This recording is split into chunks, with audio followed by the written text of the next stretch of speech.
Hi and welcome to CTEK. I'm Tony Zeal and we've put together this short series of films to show you all you need to know about our D250 SE and SmartPass 120S DC-DC onboard charging system. In this film, I'll be showing you how to make the correct connections to ensure you get the best performance from your DC-DC onboard charging system.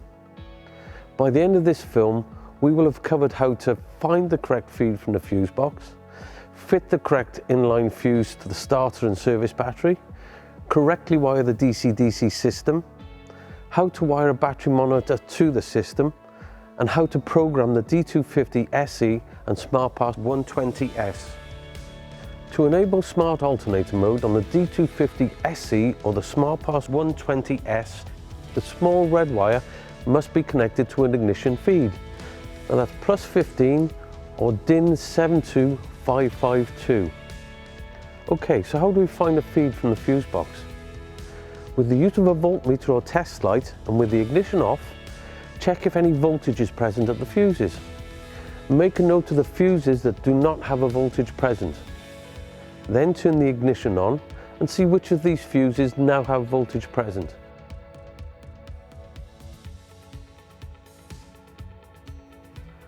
Choose a fuse with the lowest rating.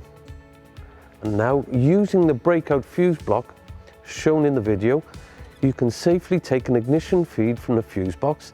This can now be used to feed the red cables on the DC-DC units.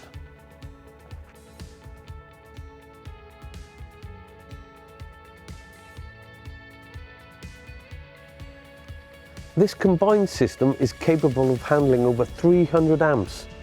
So a good connection is vital for both performance and safety.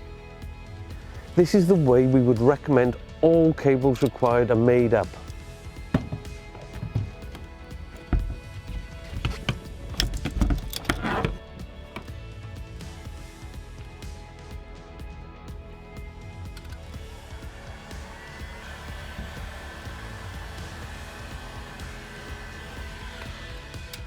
The D250 SE is capable of charging flooded, AGM and lithium batteries. It's also smart alternator compatible.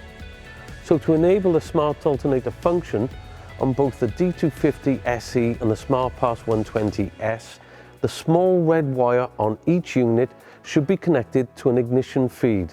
Now that's plus 15 or DIN 72552. If you have a standard alternator, you can leave this wire disconnected. If you're unsure what alternator you have, please contact your local dealership. For the D250 SE to charge normal flooded batteries, the small black wire should be left disconnected. For the D250 SE to charge AGM, the small black wire should be connected to earth or ground. For the D250 SE to charge lithium batteries, the small black wire must be connected to a permanent live feed. This is how to correctly wire the DC-DC system. Earth or ground to monitor shunt.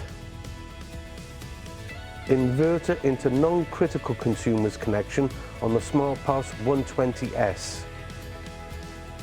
Earth or ground to D250 SE. Solar connections. Feed from starter battery. Feed to service battery from SmartPass 120S. And this is a step-by-step guide on how to correctly wire a battery monitor into the system.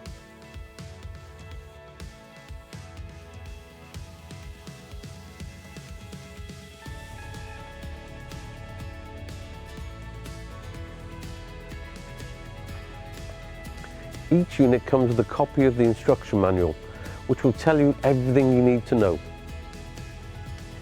You can also download the manuals at www.ctek.com.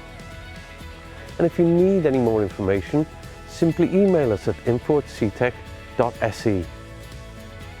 Thanks for watching, and I hope to see you again soon.